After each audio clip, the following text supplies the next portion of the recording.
Welcome to APNTS.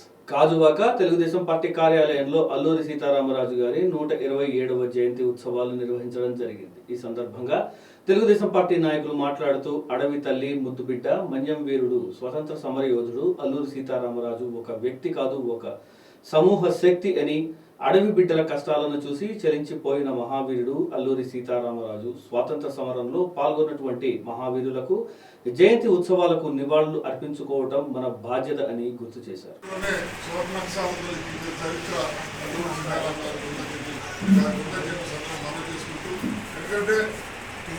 ఆనాడు ఆయుధాలు లేకుండా విలువగా ఆయుధంగా చేసుకుని ఈ సమాజంలో బ్రిటిష్ వారు చేస్తున్న అగాచారమైన తిరగబడి జరుపుకోవాల్సిన బాధ్యత ఉంది.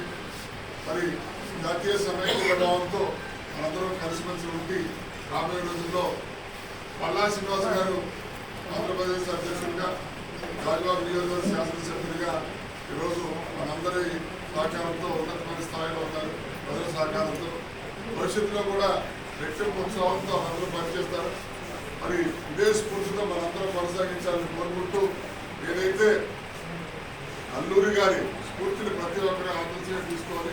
ఒక అరగంట తర్వాత 10 కల్లా అధ్యక్షుడు వారు ఆంధ్రప్రదేశ్ పార్టీ కార్యక్రమం చేద్దామని క్షత్రియ ప్రజలందరికీ కూడా నేను తెలియజేసుకుంటూ, జోహార్ అల్లూరి సీతారామరాజు.